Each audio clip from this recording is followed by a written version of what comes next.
and it all begins bright and early, at 6 a.m. to be exact, here at the Mountaineer station on just the edge of downtown Vancouver, which actually started its life in 1954 as a Canadian National locomotive shop before being transformed into the passenger terminal you see here today, with its first train departing in 2005. And there's a super calm, almost ceremonial feeling inside, which I really like. And with hot coffee and tea waiting for you the moment you arrive. Water, goodness. It's like the Disneyland of train pre-boarding. Awesome. One of the goals is to get this video on that TV. Spread my passion of history and trains and Canadian knowledge with the world. But just after 7 a.m., the first bagpipes of the season would ring out throughout the station, meaning it was time to board. And our trip today is headlined by 2 GP40 diesel locomotives, which will carry us just shy of 1,000 kilometers east into Banff for tomorrow night. So I'd head inside, into my seat, and with the staff putting a virgin mimosa in my hand pretty much the moment I sat down, which I will not complain about. And just like that, we'll push back and out of the Vancouver yards, heading east. All right, we are situated. This has been a train journey I've been looking forward to doing for such a long time. The original transcontinental route. It's not accessible to the public unless you're on a private train. The Canadian Rockies, into Lake Louise, over the Continental Divide, the spiral tunnels, the Cisco Bridge crossing, into Banff. My goodness, I am so excited for the next 2 days. And as the Vancouver skyline would begin to fade, I would immediately head for the downstairs vestibule viewing deck, because the Rocky Mountaineer is one of the only trains in Canada that gives you full access to open air viewing.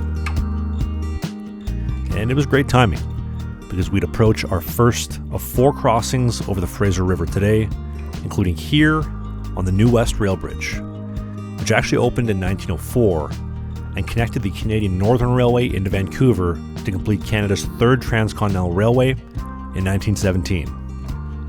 Now, we'll split east, but the bridge also splits south, which leads you all the way to Seattle on the Amtrak Cascades, which is an absolutely gorgeous train route.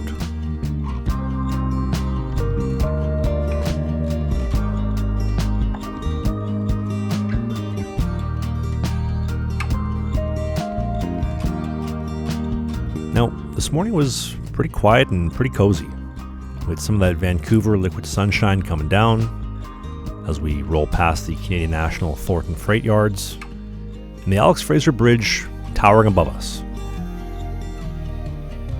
Cute little small towns and plenty of farmland as we make our way past Mission and along the outskirts of Chilliwack, and here, cutting around the edges of Harrison Lake.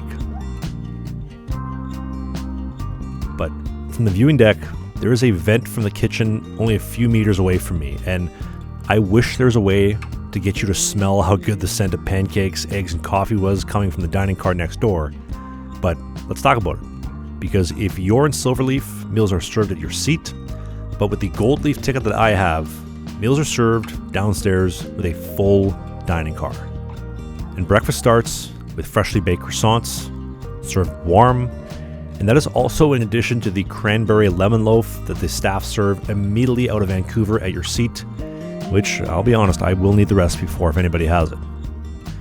Now, the mains range from breakfast skillets to buttermilk pancakes, scrambled eggs, chia pudding, eggs Benedict, and smoked salmon avocado toast, and this is what they all look like. Now, I went with the eggs Benedict, and it is an absolute must anytime I see it on the menu, but the smoked salmon avocado toast with crispy sourdough and soft-boiled eggs, this was hands down the best dish on the entire trip, an absolute sleeper pick. But I'm curious. I always love looking at train menus. What do you think looked the best, and what would you order? Let me know in the comments below.